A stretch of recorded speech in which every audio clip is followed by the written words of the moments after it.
వంకాయలతో మా ఇంట్లో 4, 5 types curries చేస్తాము. అందులో అందరికీ బాగా ఇష్టమైన కర్రీ, అలాగే నాకు చేయడానికి చాలా ఈజీ ప్రాసెస్ అయిన కర్రీ ఈ గుత్తి వంకాయ ఫ్రై.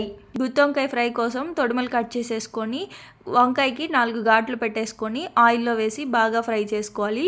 ఇందులోకి కారం కోసం పుట్నాల పప్పు తీసుకొని అందులో ఉప్పు కారం వేసి మెత్తగా మిక్సీ పట్టేసుకొని లాస్ట్లో వెల్లుల్లి కూడా వేసి కచ్చాపచ్చా మిక్సీ పట్టుకోవాలి. తర్వాత వంకాయల్లోకి ఈ పౌడర్ అంతా బాగా స్టఫ్ చేసుకోవాలి. ఇదంతా బాగా స్టఫ్ చేసేసుకున్న తర్వాత వంకాయలు ఫ్రై చేసుకున్న కడాయిలోనే ఆవాలు జీలకర్ర ఫ్రై చేసుకొని అందులో ఉల్లిపాయలు కరివేపాకు వేసి ఉప్పు పసుపు వేసి బాగా ఫ్రై చేసుకోవాలి. ఉల్లిపాయలు కొంచెం ఫ్రై అయిపోయిన తర్వాత స్టఫ్ చేసుకున్న వంకాయలు కూడా వేసి బాగా ఫ్రై చేసుకోవాలి. వంకాయల్లో ఉన్న కారం కొంచెం మగ్గే వరకు ఉంచేసి ఆ తర్వాత పైనుంచి ఒక 2-3 స్పూన్స్ పుట్నాల పౌడర్ వేస్తే ఉల్లిపాయలకు కూడా బాగా పడుతుంది. ఇది మొత్తం రెడ్గా అయ్యే వరకు ఫ్రై చేసుకుంటే కూర రెడీ.